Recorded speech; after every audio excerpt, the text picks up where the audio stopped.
Nós queremos agradecer a casa, a diretoria, pela oportunidade do reencontro.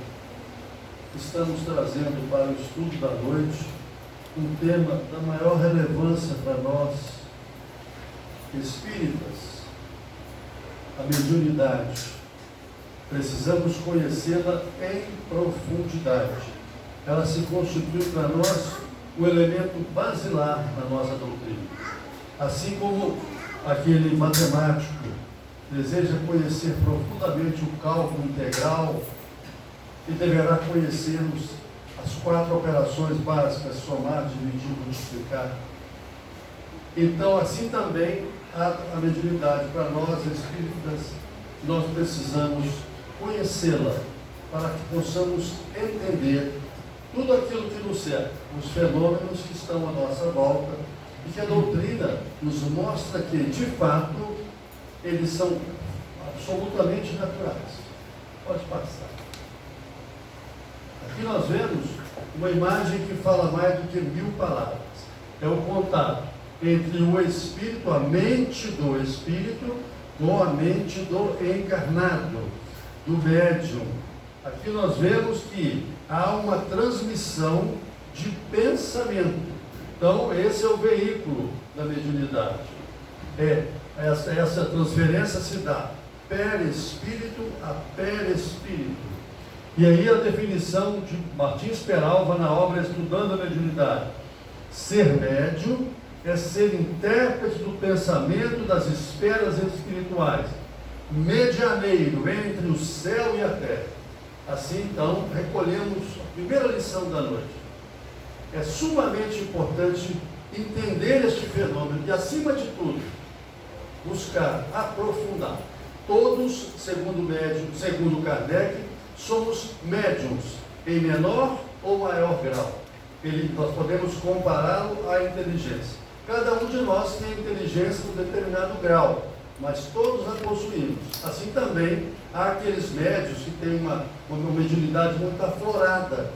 São aqueles médios videntes, psicógrafos, enfim. Agora é importante lembrar que nós, no dia a dia, nós convivemos com a mediunidade de forma natural. Veja bem, a intuição é um tipo de mediunidade.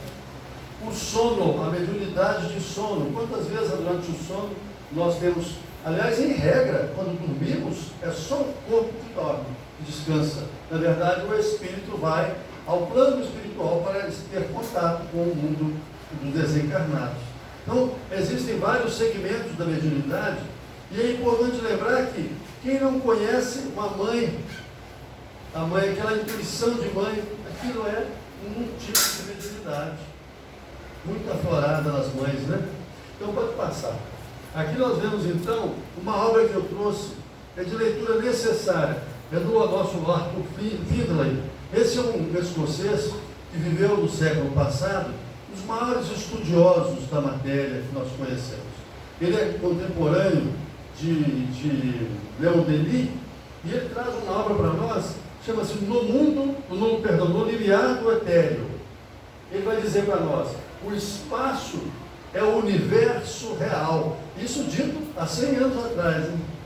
Então, o que está à nossa volta é que é real. Julgando-o vazio, mas ao contrário, ele está cheio de vida e progresso. É um mundo realmente objetivo para os seus habitantes. O mundo material, esse onde nós estamos no momento, ele é transitório, efêmero, e a matéria a qual vemos é de mínima importância no universo, se bem que nos pareça agora de suma importância. Eterno é o que não vemos, temporário é aquilo que de fato vemos. É interessante, veja só, isso nós estamos vivendo aqui, quando chegamos à Terra, trazemos diversos propósitos, né? Diversos projetos, e nos aferramos à matéria e perdemos o controle de nós mesmos. Deixamos ao largo, né, as oportunidades que chegam estão ao nosso alcance. E aí, quando ele fala tudo isso sobre esse mundo espiritual e o mundo material, nós vamos nos lembrar do poeta que dizia: o essencial é de fato invisível aos olhos. Pode passar, por favor. Agora nós vamos a uma outra obra do nosso querido Manuel Filomeno de Miranda, em parceria com o Divaldo Pereira Franco. Chama-se Reencontro com a Vida. O que vai nos dizer o querido Manuel Filomeno de Miranda, um espírito iluminado, que quando viveu na terra, na Bahia, ele foi um grande estudioso da matéria espiritualidade. Ele diz para nós, a mediunidade é uma faculdade inerente a todos os seres humanos. Então, aqui não paira dúvida, né? Ele apenas está reiterando o que já afirmara Kardec. Então, todos nós somos médios, em maior ou menor grau. E aí sim, porque um dia se apresentará a mediunidade mais ostensiva do que ocorre no presente momento histórico. Então, à medida que nós formos evoluindo, a mediunidade também vai aflorando mais. Por quê? Porque nós começamos a estudar a mediunidade. Começamos a dedicar a este conhecimento. E aí nos lembramos de Kardec, que originariamente usou o termo desenvolver. Ele dizia, é preciso que nós tenhamos o cuidado de desenvolver a nossa mediunidade. Ou seja, aprofundar a sonda, buscar conhecimento, entender o que se passa através desse contato do mundo terreno com o mundo espiritual. E nesta obra, ele relata diversos momentos ocorridos em reuniões mediúnicas.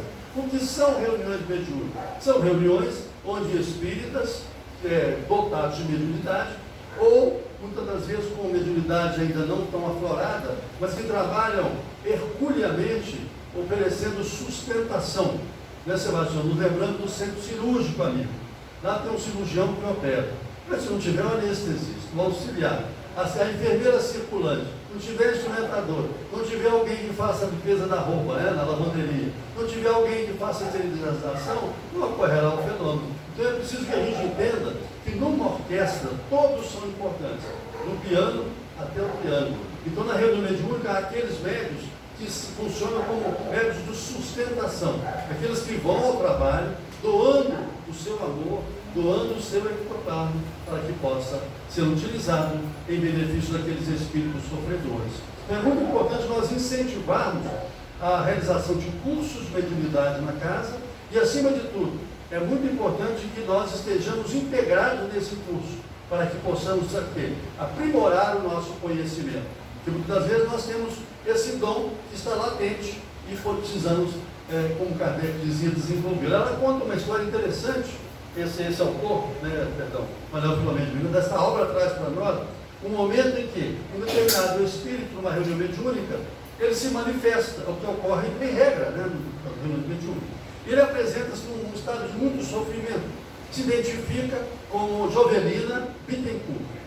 E ela então vai dizer, olha, eu estou aqui, desencarnada, e vim trazer o meu depoimento, eu preciso da ajuda de vocês. A minha história é uma história muito triste, ela conta.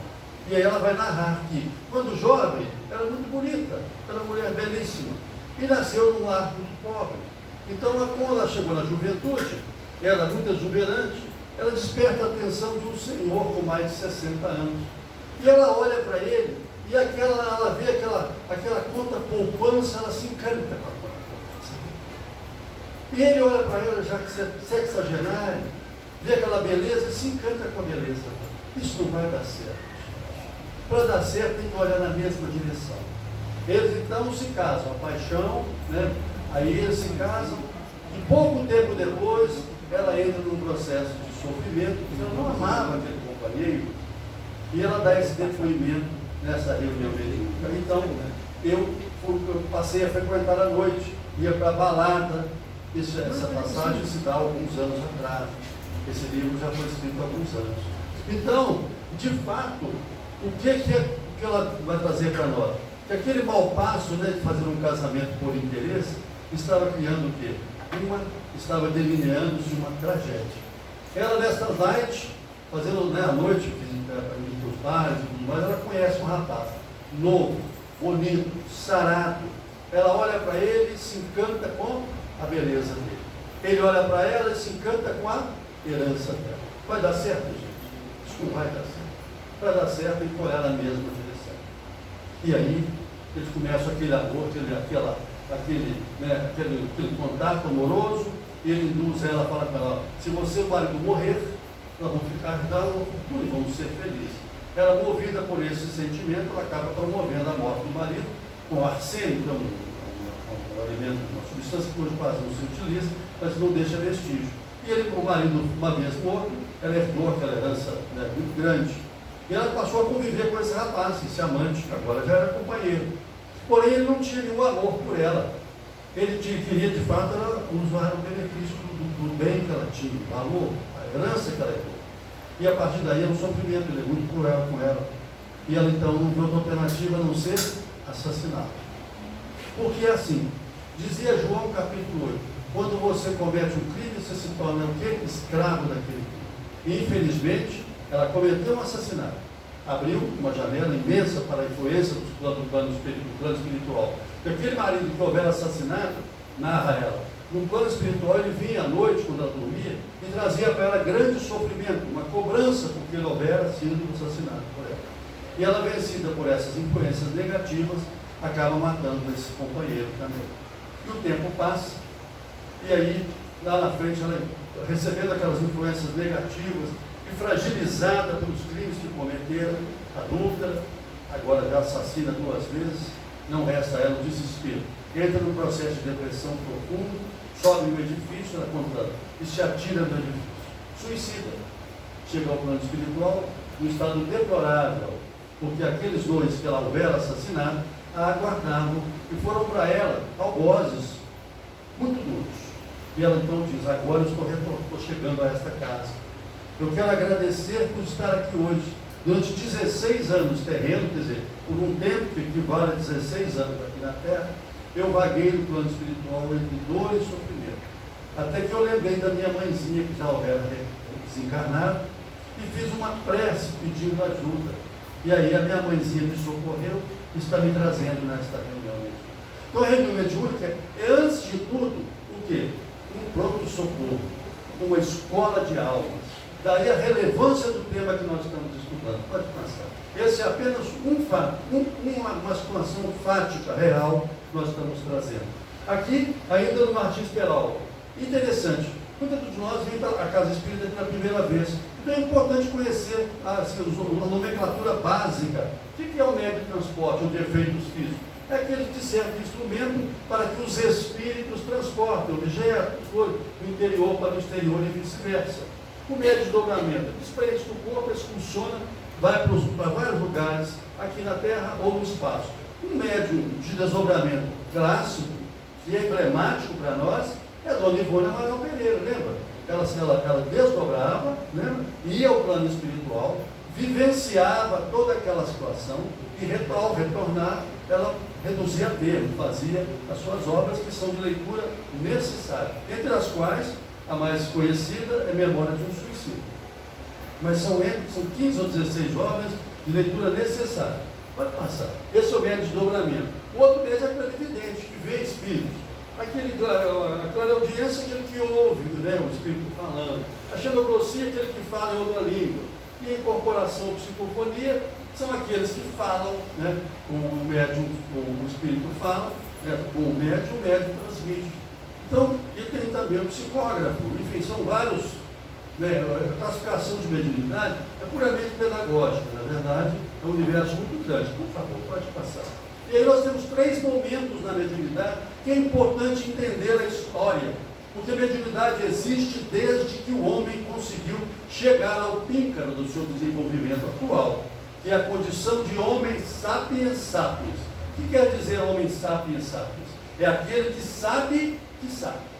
Então ele conseguiu chegar à consciência, à intelectualidade, desenvolveu, a partir daí surge o quê?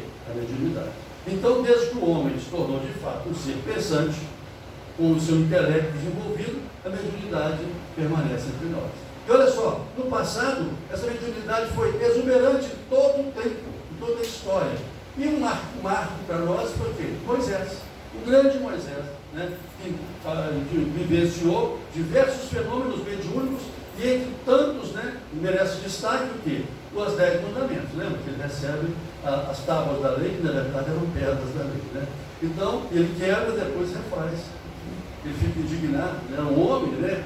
E era um ser interessante, né? Rude, simples, escolhido por Deus. Por quê? Porque Moisés tinha autoridade perante o seu povo.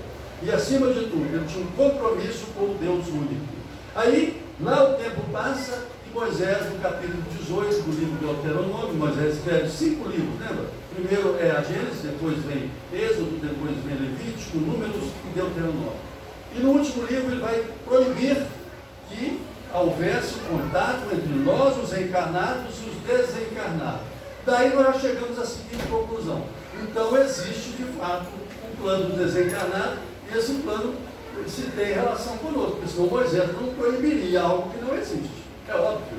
Então ele proíbe por quê? Porque o tempo de Moisés, que era 1500 anos antes de Jesus, o povo era muito rude, e aí buscava a mediunidade, as pitonisas, buscavam os pitons, as símiles, lembra? As símiles, buscavam os hierofantes, lembra disso?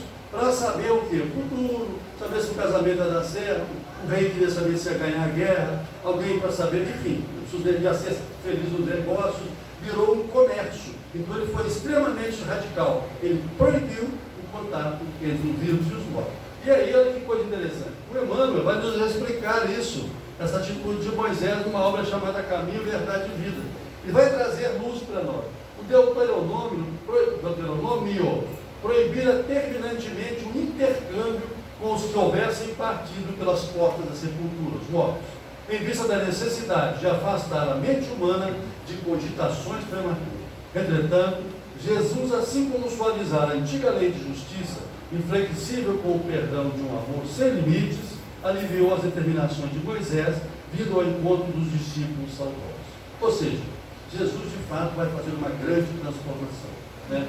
No qual o tempo de Moisés era a lei de Talião, né? Olho por olho, dente por dente. A chegada de Jesus transforma, né? É amar ao próximo como a si mesmo. Se alguém te agredir, deu a outra face. Pode passar. Esse é um momento histórico importante para a mediunidade. Então ela ficou proibida de ser o que? Exercida. Então as pessoas, elas não podiam ter esse contato. Porém, o tempo passa e Deus envia um profeta, chamado Joel, que vai trazer para nós uma esperança. Olha o que ele vai dizer. Lá no livro de Joel, no capítulo 2, versículo 28. Nos últimos tempos, diz o Senhor, derramarei o meu espírito sobre toda a carne, ou seja, sobre os encarnados. Vossos filhos e vossas filhas profetizarão. Aquele tempo, o termo profetizar é como se fosse o profetismo equivalia ao mediunismo. Então, é como se profetizar fosse ter dons mediúnicos. Vossos jovens terão visões e vossos velhos sonharão. Aqui então já vem uma expectativa de que haveria o quê? Um momento melhor para a humanidade, próximo, por favor. E com a chegada de Cristo, a mediunidade vai se... Aí sim, ela vem com toda a sua magnificência, né? O nascimento, o anúncio da chegada de Jesus já é um fenômeno mediúnico, né? O anjo Gabriel. Depois, a partida de Jesus, a ascensão do Mestre, é de fato um fenômeno eminentemente mediúnico. Então, como diz para nós, os mecanismos da mediunidade, André Luiz vai afirmar para nós, em Jesus Cristo entregou a mediunidade sublime como um agente de luz eterna, exaltando a vida e aniquilando a morte, abolindo o mal e glorificando o bem, a fim de que as leis humanas se santifiquem e se elevem para a integração com as leis de Deus. Então, nesse momento, nós vemos a exuberância da mediunidade. Jesus, porque todo o Novo Testamento é espiritualidade pura, é mediunidade em toda a sua efervescência. E aí nós vamos passar por Paulo. Nós vamos ver agora em Atos dos Apóstolos, né, lá no Atos capítulo 2, versículo 1 até o 5, 50 dias depois da morte, da Páscoa, perdão, os hebreus comemoravam o quê? O Pentecostes. O que é o Pentecostes? Era o momento em que eles comemoravam a chegada dos livros, que a Torá, que Moisés havia recebido a Torá, que são esses livros sagrados que eu mencionei. Eles estavam todos reunidos em Jerusalém. Todas as 12 tribos, que naquela época eram 12 tribos que compunham o mundo conhecido, né? E aí, nesse momento, estavam todos reunidos, de repente veio do céu um som muito alto, um vento veemente e impetuoso, encheu toda a casa em que estavam assentados, e foram vistas por eles línguas repartidas como que de fogo, as quais pousaram sobre cada um deles, e todos foram cheios do Espírito Santo e começaram a falar noutras línguas, conforme o Espírito Santo lhes concedia que falasse. Ou seja, de repente, aqueles pescadores, pessoas humildes, né, semi-alfabetizados, começam a falar em diversos idiomas. É de fato, como é que se chama isso? Eu citei há pouco, Shendo grossinha. E aí, ainda dentro de Atos, capítulo 2. E quando aquele som ocorreu, o que aconteceu? Aquele barulho foi para quê? Para chamar a atenção da multidão. Houve um barulho, um estouro muito grande. Havia em Jerusalém um grupo muito grande de pessoas que iam lá nesta comemoração.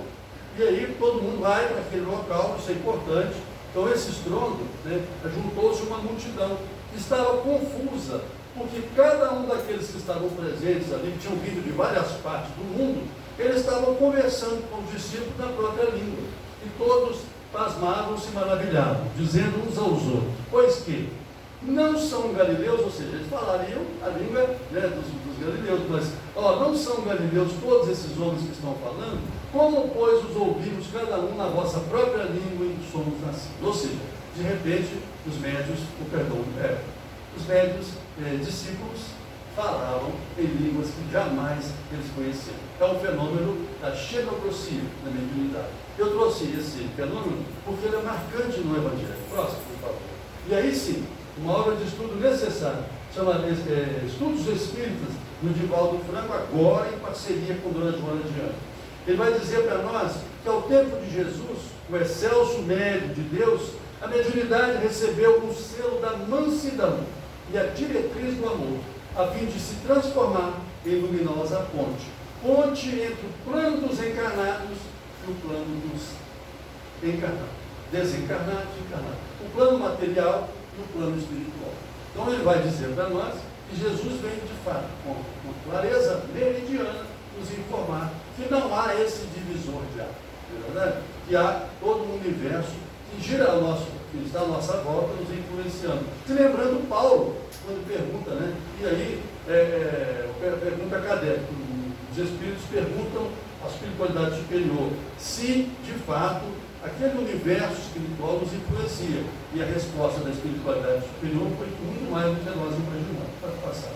Aqui nós vemos um momento no Evangelho muito importante. É no Mateus capítulo 17, versículo de 1 a 3. É o momento em que Jesus convida Pedro, Tiago e João, que eram irmãos, para subir ao cume do monte, o quê? Tabor. Lembra disso? E quando chega lá em cima, Jesus, ele tem esse fenômeno, né, de transfiguração, ele transforma em luz, e lá estava quem? Moisés de um lado, lá com as tábuas da lei, e aqui estava o profeta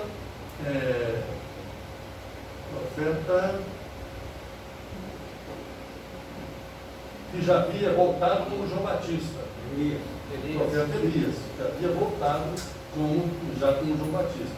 E aí o Pedro e os dois discípulos falam com Jesus: Senhor, nós estamos aqui numa confraternização. Jesus conversava com Moisés e conversava com Elias, e eles se sentiram tão à vontade que ele falou: Senhor, vamos fazer uma briga para eles passar a noite juntos, né? Tamanho o realismo daquele momento. Era um momento de uma mediunidade inteira, toda a prova. Pode passar a prova. Isso aí sim, depois de Jesus, 1857 anos, nós vemos aí sim, a mediunidade sendo estudada, sendo olhada no maior profundidade, com maior atenção. Deixou de ser um fenômeno para ser olhada como uma lei natural, algo absolutamente normal. Não há mais aquele fenômeno, não há mais aquele misticismo. Então a mediunidade passa a ter um cunho mais científico.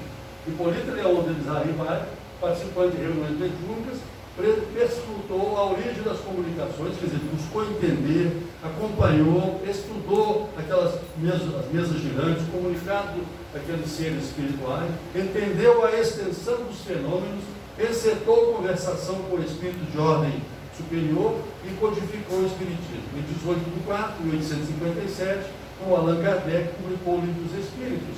E em 15 de janeiro de 1861, o Livro dos Médios. Pode passar, pessoal. E aí nós vamos agora a uma obra memorável, Dona Ivone Amaral Pereira. Nós temos uma obra de leitura necessária do Leon Denis, No Invisível, uma obra muito importante do Leon Denis, que é um grande autor, é um grande teólogo da doutrina espírita do pós-Kardec. E Dona Ivone Amaral Pereira lança um livro que é um estudo devassando o invisível. E ela então nos narra todo o potencial, toda a dinâmica da mediunidade. Era uma médium de efeitos físicos fantásticos, né? Uma mulher grandiosa, tinha psicografia, na verdade ela média de desdobramento. Então, ela deixou obras muito interessantes de servir. E ela vai nos trazer um fato curioso e oportuno, porque isso é mais comum do que a gente imagina. Ela encontra um jovem cego, encontrou uma pessoa na rua, foi apresentar, esse aqui é o Zé das Flores, e ele cego, e com as mãos maculadas, né, de manchas brancas, como se fossem queimaduras. E ela então diz, com sua mediunidade aflorada, lemos de súbito em sua aura, no seu corpo espiritual, como que vimos a vida pretérita em torno dele, ou seja, através do seu perispírito, o seu terrível passado de inquisidor espanhol, que perfurara os olhos dos condenados e os queimara com ferro em brasa. Espírito sinceramente arrependido, que se reabilitava através da dor, sob o amparo do Consolador. Então, quando nós vemos situações como essa, não há sofrimento sem causa. E ela, com a sua mediunidade, ela pôde nos trazer um esclarecimento. No passado, um inquisidor cruel, perfurava os olhos com papel e brasa. Agora, plantou o ódio, o rancor, o ressentimento, a dor, agora ele retorna nesta condição. Então, de fato, é a lei de justiça. E nós de fato somos o autor do nosso destino, nós é que traçamos o nosso destino. E agora é o momento mais importante, para aquilo que dispomos, né? E principalmente agora, por quê? Porque temos conhecimento do Espírito. Então nós podemos ser, né, alertados, estamos sendo, a todo momento, no plano espiritual, é feito de muita paz, de muita harmonia, como disse Jesus, é o meu reino, dela, ou então um reino, um momento de muito sofrimento, dependendo da nossa condição, dependendo daquilo, dos nossos atos, das nossas atitudes hoje. E aí é importante lembrar, dentro dos fenômenos mediúnicos, nosso Divaldo nos traz uma história interessantíssima. É a história de Santa Rita de Cássia. Ela ficou viúva e desejava muito entrar no convento. Ela tinha um desejo de entrar no convento, de ser freira, para servir a Deus.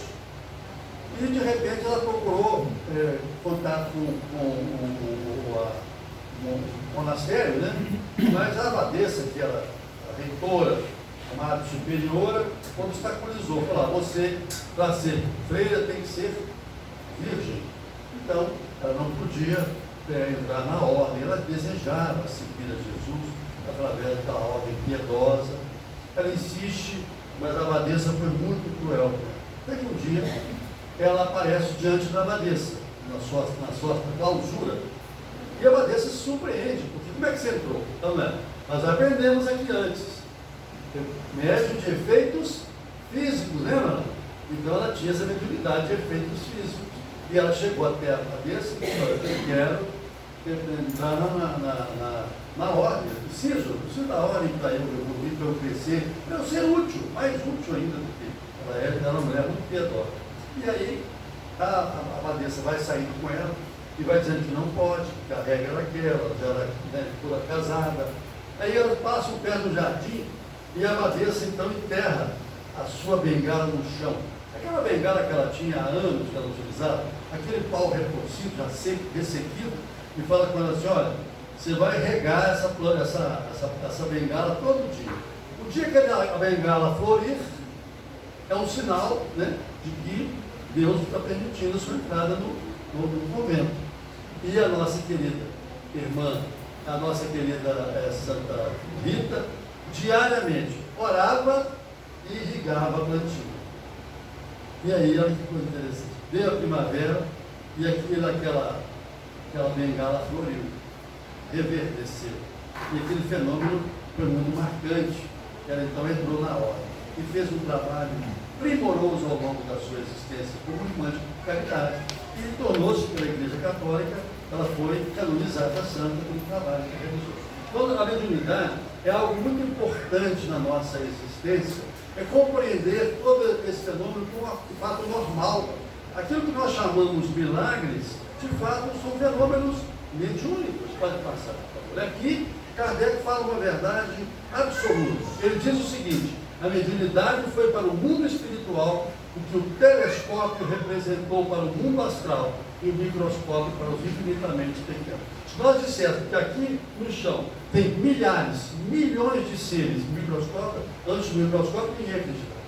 Se nós disséssemos que existiam tantos planetas à nossa volta, né, essas galáxias imensas, a partir do telescópio, nós compreendemos que, de fato, existem mundos paralelos e são muito, muito além do que nós imaginamos. Pode passar. E aí vem um fato que é relevante. É o livro que nós lemos recentemente, é de um autor, Paulo César Frutuoso, que ele é médico.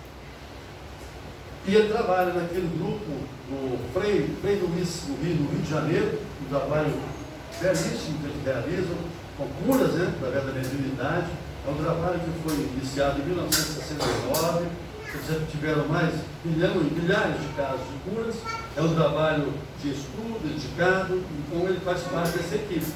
E ele vai dizer que num certo momento, naquele momento de cura, naquelas sessões de cura, ele então fala com o Dr. Frederick Stein, que é um médico alemão que na Segunda Guerra Mundial era um médico nazista, que foi ao plano espiritual, depois da Segunda Guerra, morreu.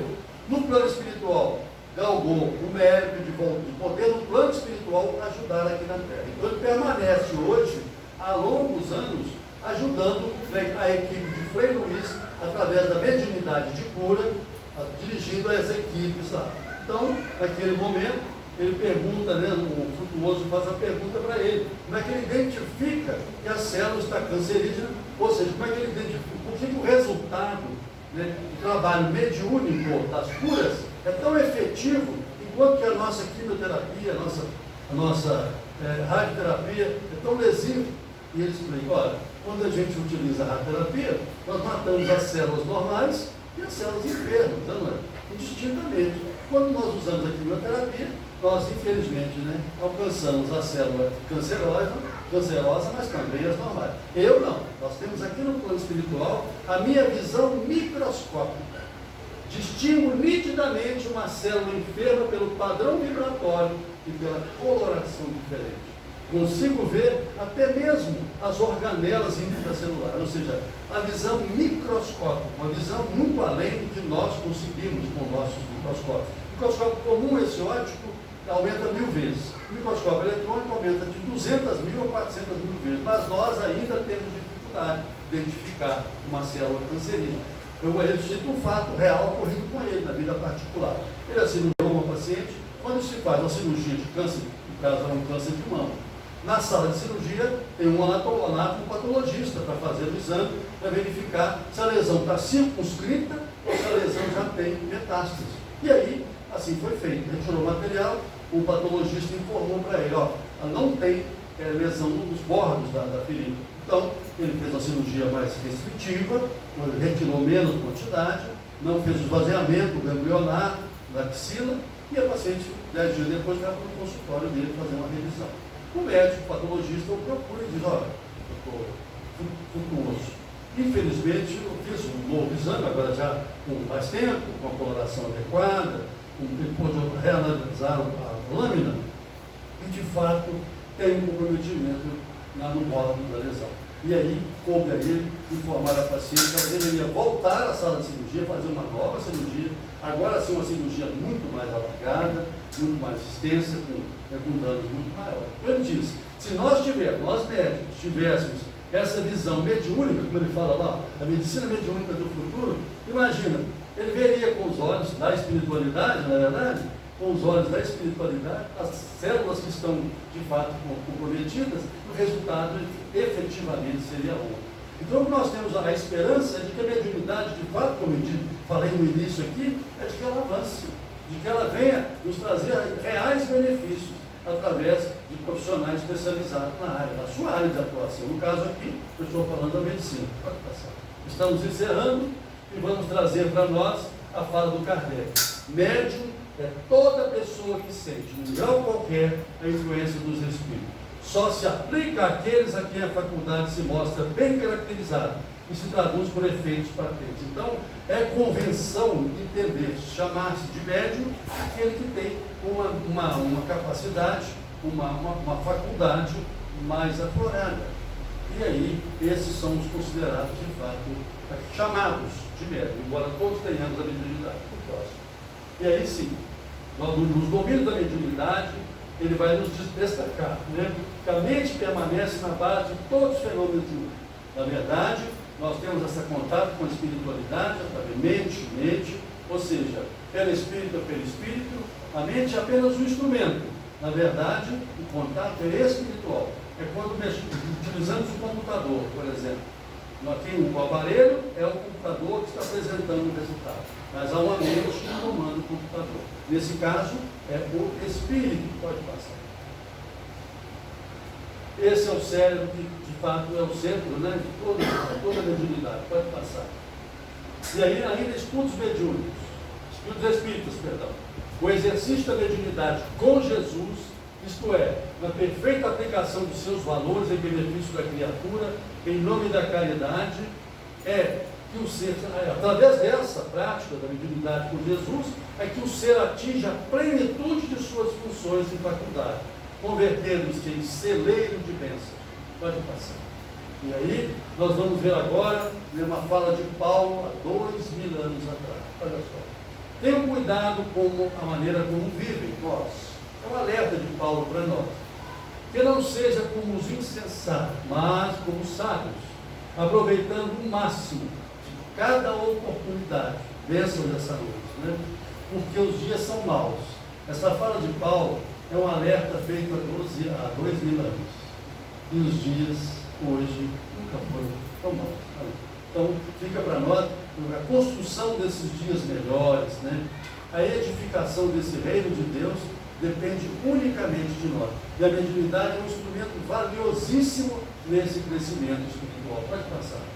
E aqui, lembrando, né, no livro Roteiro, o Chico Xavier, através de Emmanuel, nos informa: 2/3 dos médiuns jazem na zona de perturbação.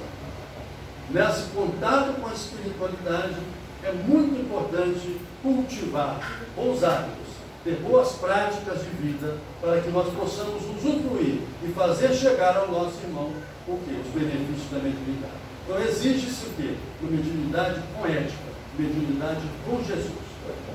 E aí, vou trazer uma historinha e depois fala todo mundo. Tem história e depois me cobra. Então tem um livro chamado Filha da Libertação, que conta a história do médium Davi. Frequentaram uma casa, assim como a nossa, o Davi. E de repente, o Davi descobre que ele tinha uma mediunidade mais aflorada. Começa a aparecer mais ênfase às suas virtudes mediúnicas. E ele começa a fazer cura. E aí, o que acontece? Chegam 2 ou 3 pessoas, Davi, nós vamos cobrar uma fichinha. Gostou ou não? Começa assim, né? Vamos cobrar uma ficha. E tinha muita gente procurando o Davi.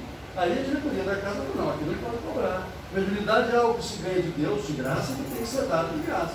Ele então se rebela. E não é o caso aqui, de nós espíritas não somos, mas o Davi era um espírita melindroso. Espírita melindroso, não, qualquer coisinha fica melindrado. O Davi ficou melindrado. Foi embora, saiu da casa, montou lá a sua casa, montou lá o seu galpão e passou a fazer a mediunidade, de fato, como um comércio. Em pouco tempo ele ficou rico. Era rico mesmo. Ele tinha mediunidade, e quem o acompanhava nos seus trabalhos de cura? Dr. Hermann. Quem é Dr. Hermann?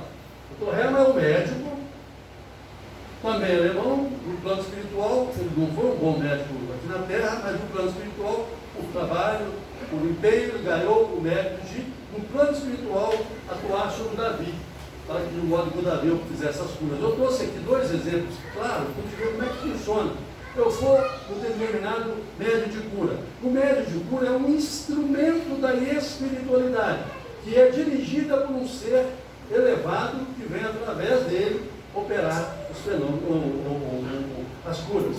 E aí o Dr. Hermann, o Davi se perdeu, porque ele tinha um desvio de comportamento. Ele era um devasso, começou a ter várias mulheres e tal, e era casado com Adelaide. E a Adelaide era fissurada em dinheiro, então ela envolvia o marido para que cobrasse, e ele acabou uma situação muito boa, tinha bens, tudo. Eu estou falando, gente, do Davi. Essa história aconteceu acerca de. O livro é de 1970, então é uma história bem antiga. E o Davi, então, acaba se perdendo, porque entra num leilão de quadros muito caros, desentende, e aí ele entra num atrito pessoal com outra pessoa, e aí acaba ele tendo um infarto e morrendo praticamente. Muito cedo. Chega no plano espiritual, é uma situação muito difícil. Porque o Davi, vamos fazer a historinha do Davi? Nós vimos o Davi agora. Vamos ver o Davi lá, vamos fazer uma historinha retrospectiva? Pode passar. Quem foi o Davi? Está chegando pela primeira vez, muito prazer. Não. Morrer? É assim, e progredir sempre. Está lá o Davi. Lá em 1870, que é a bandeirinha da França. Davi, guerra. É o Davi. Um soldado na Guerra Franco-Prussiana, no ano de 1870, ele tinha um grande amigo chamado Guilherme, estavam sempre juntos, e de repente, numa guerra, ele foi baleado, e aí estava muito mal, o Guilherme salvou-lhe a vida, levou ele para dentro de casa, e aí ele ficou lá em convalescença. E o Guilherme saía para trabalhar, porque alguém tem que trabalhar nessa família, não é? E aí, quem ficava dentro de casa, o Guerra com a mulher. Até que um dia ele chega, mais cedo em casa, encontra o Guerra, o seu grande amigo, em adultério com a esposa. Ele luta corporal com a faca com o Guerra, e o Guerra acaba assassinando o Guilherme. E aí o Guerra continua sua trajetória, é absolvido aqui na terra, e o Guilherme permanece no plano espiritual como o algoz dele, como um obsessor. O tempo passa, 50 anos depois, ele volta. Esse Guerra tem uma oportunidade de ouro. Ele vem trabalhar aqui, vem na Romênia, ele se encarna na Romênia, e ele era um enfermeiro do Dr. Hermann, que era esse médico com o qual no Brasil ele veio fazer essa parceria. E ele, o Dr. Hermann era um homem nessa época, um mau médico, fazia aborto, etc. E passarinho que anda com morcego, dorme de cabeça para baixo. Com quem que ele foi escolher? Olha a afinidade do Guerra. Com quem? Com o Dr. Hermann. Ele era enfermeiro do Dr. Hermann. Então ele estava junto como coautor daqueles atos insanos, danosos. O tempo passa, ele morre, né? E vai renascer aonde? No coração do mundo, na pátria do Evangelho. Olha só, se nós fizermos a soma aqui, em pouco mais de 100 anos, em 150 anos, ele tem 3 reencarnações. E aí ele vem com esse objetivo. O Dr. Hermann precisava refazer a sua vida, dar um sentido à vida. Vai ao plano espiritual e se propõe a ajudá-lo. Ele volta para ser o quê? Um médico piedoso, generoso, bom, caridoso. Um instrumento de amor servindo a mediunidade. Concorda? E aí o que ele faz? Através do livre-arbítrio, ele comete o quê? Um desvio. Né? Ele se deixa levar pelo poder financeiro. Então essa história, e as pessoas às vezes veem a gente falando do Davi, imaginam outros médios no Brasil, mas é porque essa história, se fosse lida por esses médios, né, que hoje estão aí colhendo aquilo que plantaram. Porque a mediunidade é santificada, e tem que ser entendida como tal, e tem que ser praticada com Jesus. Então, a única forma de praticar a mediunidade é através do amor, através do bem. E o único pagamento que nós vamos ter é o quê? É exatamente os méritos que vamos colher no plano espiritual. Pode passar, eu convidei. Todo fenômeno mediúnico é de natureza específica na área das afinidades. Portanto, de acordo com a sintonia com Jesus, torna-se sirineu. Ele ajudou Jesus a carregar a cruz, auxiliando os irmãos do Calvário a conduzir a cruz libertadora. Então, nós vamos ter, né, companhias que nós elegemos. Quem elege a companhia somos nós. Essa é importante. Porque às vezes a gente vai dizer assim, o tempo voa. Mas o piloto é você. O piloto somos nós. Nós é que conduzimos o nosso filho. E Jesus nos abençoe.